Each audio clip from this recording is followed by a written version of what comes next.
யோவேல் 1ஆம் அதிகாரம் 1 முதல் கடைசி முடிய வாசிக்க கேட்போமாக. யோவேல் 1ஆம் அதிகாரம் வசனங்கள் 1 முதல் கடைசி முடிய வாசிக்க கேட்போமாக. பக்கம் 1059.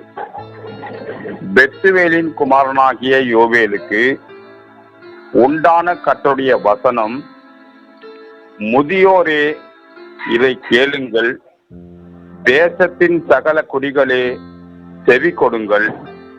உங்கள் நாட்களிலாவது உங்கள் பிதாக்களின் நாட்களிலாவது இப்படிப்பட்டது சம்பவித்தது உண்டா? இதன் செய்தியை உங்கள் பிள்ளைகளுக்கு தெரிவிங்கள். இதை உங்கள் பிள்ளைகள் தங்கள் பிள்ளைகளுக்கும் அவர்கள் தங்கள் பிள்ளைகளுக்கும் சந்ததியாருக்கும் தெரிவிக்க கடவர்கள். பச்சை புல் விட்டதை வெட்டுக்கிளி தின்றது, வெட்டுக்கிளி விட்டதை பச்சை கிளி தின்றது, பச்சை கிளி விட்டதை முகக்கட்டை பூச்சி தின்றது. வெறியரே விழித்து அழுங்கள், திராட்சை ரசம் குடிக்கிற சகல ஜனங்களே புது திராட்சை ரசத்தின் நிமித்தம் அலறுங்கள். அது உங்கள் வாயினின்று விளக்கப்பட்டது. எண்ணி முடியாத ஒரு பலத்த ஜாதி என் தேசத்தின் மேல் வருகிறது. அதன் பற்கள் சிங்கத்தின் பற்கள், துஷ்ட சிங்கத்தின் கடைவாய்ப்பற்கள் அதற்கு உண்டு. அது என் திராட்சை செடியை அழித்து என் அத்திமரத்தை உரித்து அதன் பட்டையை முற்றிலும் தின்று போட்டது. அதன் கிளைகள் வெண்மையாயிற்று. தன் பாலிய வயதின் புருஷனுக்காக ரெட்டுடுத்திருக்கிற பெண்ணை போல புலம்பு.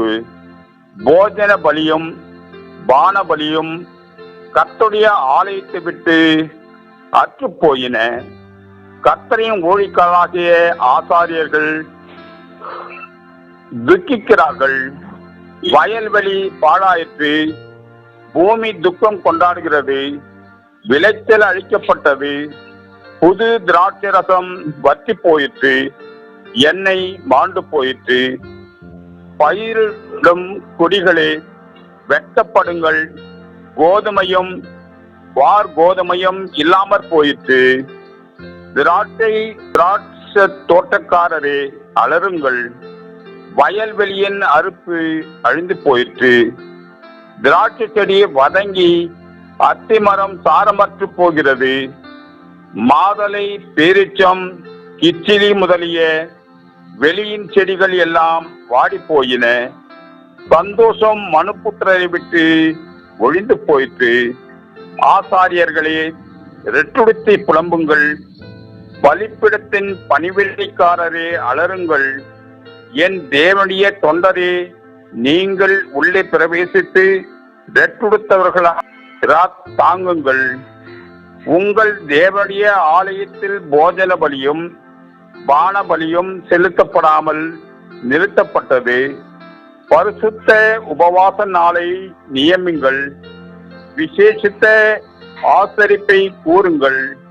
மூப்பரையும் தேசத்தின் எல்லா குடிகளையும் உங்கள் தேவனாகிய கர்த்தரின் ஆலயத்தில் கூடி வர செய்து கர்த்தரை நோக்கி கூப்பிடுங்கள்.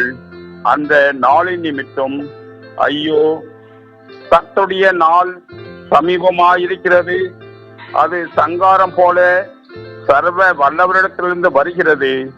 நம்முடைய கண்களை விட்டு ஆகாரமும் நம்முடைய தேவனின் ஆலயத்தை விட்டு சந்தோஷமும் மகிழ்ச்சியும் நீக்கப்படவில்லையோ?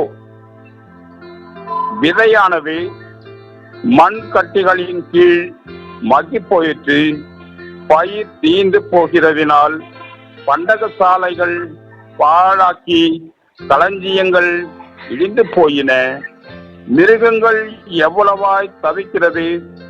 மாட்டு மந்தைகள் தங்களுக்கு மேய்ச்சல் இல்லாததினால் கலங்குகிறது.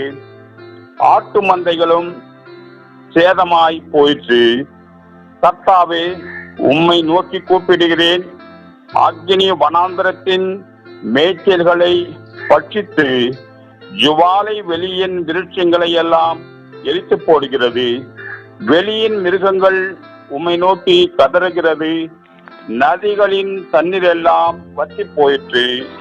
அக்கினி வனாந்தரத்தின் மேய்ச்சல்களை பட்சித்து போட்டது என்றார் என்பதை வாசிக்க வேண்டிய யோவேல் 1ஆம் அதிகாரம் வாசித்து முடித்தாயிற்று. கிறிஸ்துவே உமக்கே மகிமை உண்டாவதாக.